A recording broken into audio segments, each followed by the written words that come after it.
Cambridge Previsited by Karen Dunn.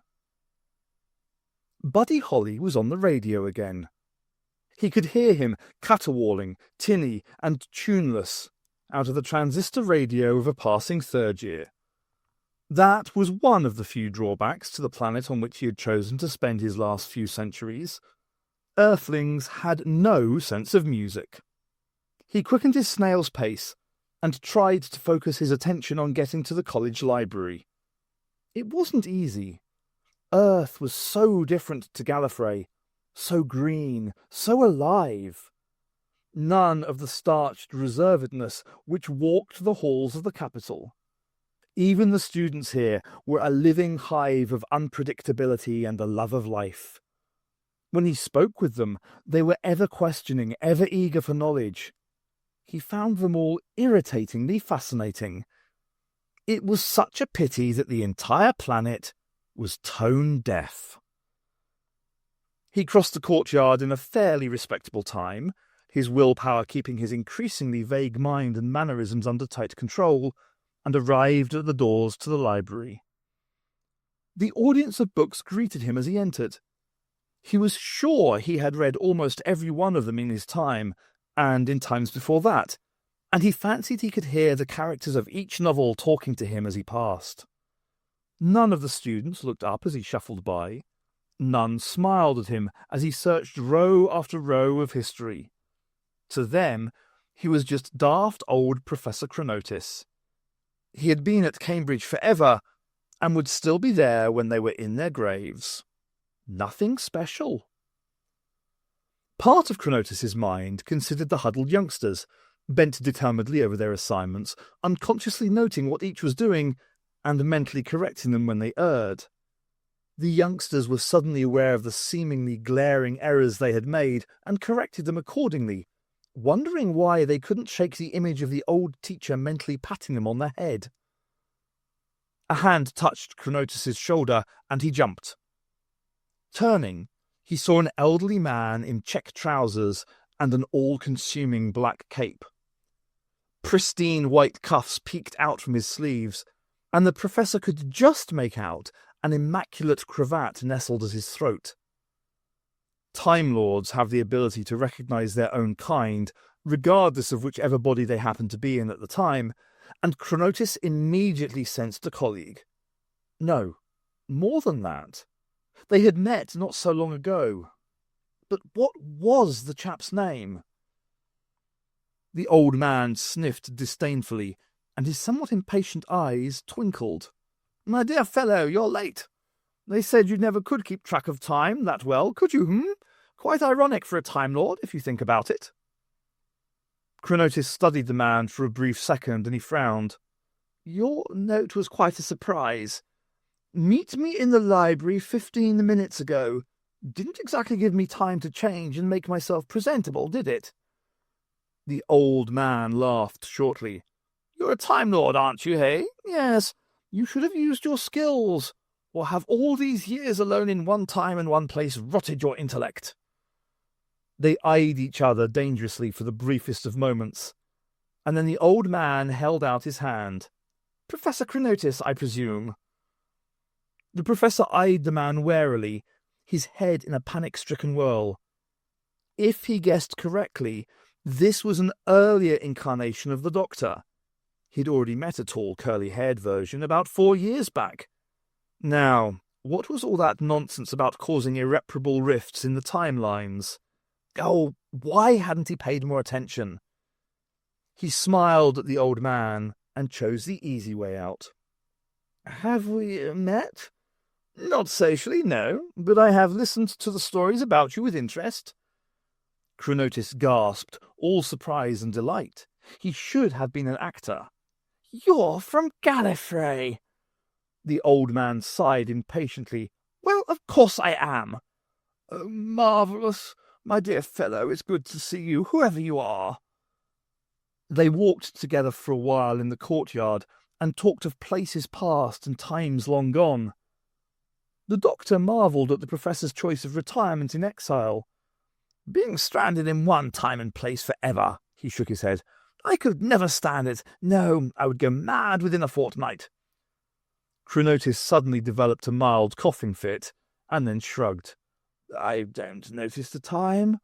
There's so much to learn here, so many people to meet that I never stop to get lonely." He smiled. "Besides, I find the students exhilarating, if a little frustratingly dense at times." They were back in the library now. He looked at the Doctor. "How's that young journalist, by the way?" "Who?" Chronotis bit his lip. "Not an actor, after all. A fool, maybe." "Sorry, no, nothing. Rambling a bit. It's my age, don't you know." "Have you read Treasure Island? It's one of my favourites." The Doctor watched Chronotis curiously. The poor old thing was obviously going senile. If he was ever able to return home, he would put forward the idea that the retired Time Lord should be watched over. For his own safety, of course. Chronotis was doddering along the aisle, enthusing over the stacks of books. "You haven't settled on Earth, have you?" The Doctor shook his head sadly. "I did for a while in a few years' time, but I've had to move on since then. This visit is literally what you might call a flying one." "Oh," Chronotis shuffled and looked at his feet. "I was rather hoping to have a like mind to talk to. But if you have to leave—" He didn't finish his sentence. The Doctor reached up and took a book from one of the shelves. Dusting it off, he handed it to Chronotis. "Here, read this, and keep a copy close at hand all the time. You might find that it shows the potential of the human race a little clearer. They're not the backward race they have been taken for, you know." The Professor looked at the book. The Time Machine, by H.G. Wells. "Oh, yes, you mentioned that this was a good one. Oh, no, what was he saying?" He looked up and was relieved to see the Doctor out of earshot, walking for the door. Replacing the book, he raced after the Doctor with a surprising turn of speed. "Can't you stay for a while longer?" he pleaded. "There's so much we have to talk about." "I'm afraid not. I get restless staying in one place for too long. I'm a traveller by nature, I'm afraid, and you could say that nature is calling." Chronotis nodded. "Very well, then. But promise me something." "What?" "You will come and visit me again sometime, won't you?" The Doctor smiled. "Without meaning to sound cliched, my friend, I'm afraid only time will tell." And he was gone. Chronotis slumped against one of the bookshelves and let out his breath in a long sigh. "Never again. Oh, please, Rassilon, never again." He needed some fresh air.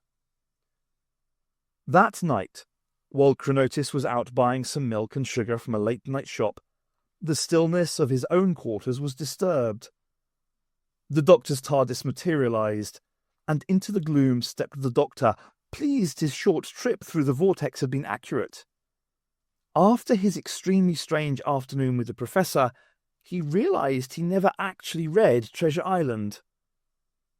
Leaving his companions sleeping inside the ship, he crept out, everlasting match in hand, intending to borrow a copy for the evening. The flicker of light played across the countless shelves in Chronotis' study, stacked with books. Biographies, children's stories, science and nature books, until finally, a small gathering of fiction. After a few minutes' search, he found Treasure Island, between a first edition Peter Rabbit and a small, thick, brown-spined old book. Drawing Treasure Island out with his thin fingers, he reached up and slotted into its place a paperback copy of The Time Machine as a replacement. "Fair exchange is not robbery, he muttered, smiling. A door outside Chronotis' rooms at the end of the hallway slammed. It might have been Chronotis returning, or just Wilkin, the porter, doing his late-night rounds. Regardless, the Doctor darted back into the TARDIS like a frightened rabbit, and seconds later the ship was gone. Undisturbed, alongside its new neighbour, the thick brown book stood proudly on the shelf, ignored. Embossed, but faint with age, its title read, The Ancient Law of Gallifrey. One day, someone would finally remove it and try to read it. Until then, it sat there, patiently waiting.